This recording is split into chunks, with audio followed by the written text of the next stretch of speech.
انہوں نے کہا کہ میری بہت بڑی خواہش ہے کہ ایک دفعہ جو ہے نا حامد میر جو ہے نا وہ مجھے مل جائے۔ تو میں نے بڑے تجسس سے پوچھا کہ حامد میر سے کیوں ملنا چاہتے ہیں آپ؟ تو میں نے انہیں کہا کہ میں تو خود جو ہے انگور اڈا پہ بھی گیا، طورخم بارڈر پہ بھی گیا، نوا پاس کراسنگ پوائنٹ پہ بھی گیا، پاک افغان بارڈر کے اوپر جو فینسنگ کا عمل ہے میں نے تو اس کو بھی دیکھا۔ وہاں پہ اس شخص نے کلمہ پڑھا اور کلمہ پڑھ کر کہنے لگا کہ آپ یقین کریں میں اس لیے یہاں سے جا رہا ہوں کہ مجھے طالبان کی کال آئی، لیکن اب 2 دنوں سے جس طریقے سے خبریں سامنے آ رہی ہیں سوات کے اندر تحریک طالبان پاکستان کے جنگجوؤں کے حوالے سے وہ بڑی قابل تشویش ہے۔ میں ہوں اشتیاق گندل اور آپ میرا یوٹیوب چینل دیکھ رہے ہیں۔ ہم کچھ دنوں سے سن رہے تھے کہ پاکستان دہشت گردی کی لپیٹ سے نکل کر امن اور سیاحت کی جانب آگے بڑھ رہا ہے،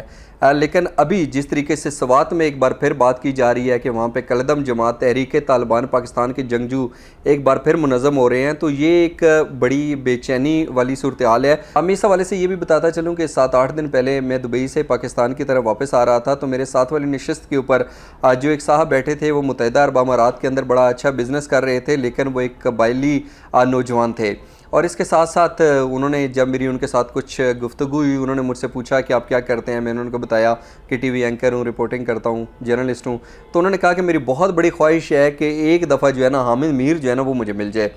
تو میں نے بڑے تجسس سے پوچھا کہ حامد میر سے کیوں ملنا چاہتے ہیں آپ؟ انہوں نے کہا کہ وہ جو قبائلی اجلاس ہے جس طریقے سے رپورٹنگ کرتے ہیں میں انہیں بتانا چاہتا ہوں کہ جو آپ کہتے ہیں حقیقت اس کے برعکس ہے۔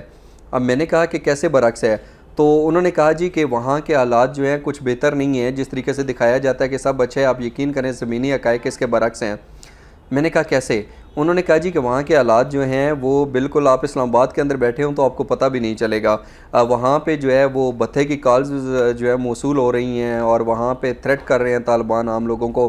تو میں نے انہیں کہا کہ میں تو خود جو ہے انگور اڈا پہ بھی گیا، طورخم بارڈر پہ بھی گیا، نوا پاس کراسنگ پوائنٹ پہ بھی گیا، پاک افغان بارڈر کے اوپر جو فینسنگ کا عمل ہے میں نے تو اس کو بھی دیکھا، ہمیں تو وہاں پہ بڑا امن نظر آتا ہے۔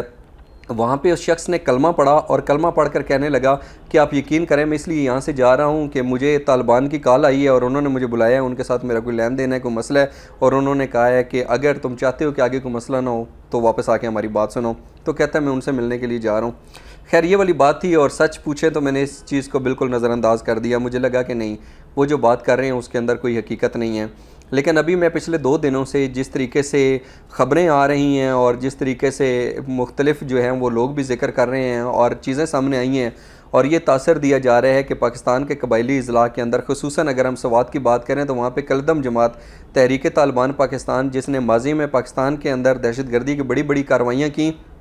کہ وہ ایک بار پھر منظم ہو رہی ہے۔ لیکن اب 2 دنوں سے جس طریقے سے خبریں سامنے آ رہی ہیں سوات کے اندر تحریک طالبان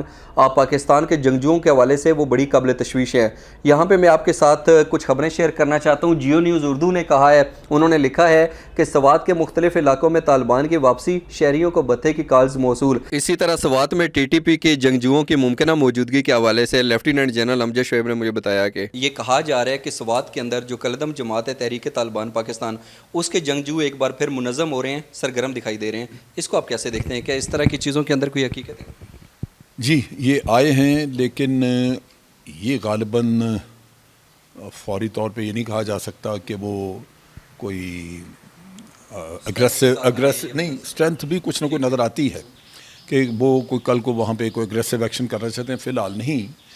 لیکن اگر وہ آہستہ آہستہ ایسی اسٹرینتھ بلڈ اپ کر لیں کہ وہاں پہ پھر وہ سینکڑوں کے ہزاروں کی تعداد سے موجود ہوں، تو سیز فائر جو انہوں نے وعدہ کی ہے وہ تو ایک وعدہ ہی ہے جو توڑا جا سکتا ہے کسی بھی وقت پہ۔ جو صورتحال ابھی وہاں بن رہی ہے انتہائی خطرناک، تکلیف دہ، پریشان کن، اور لازماً وطن عزیز کے خلاف کو سازش ہے جس کے تحت ان لوگوں کو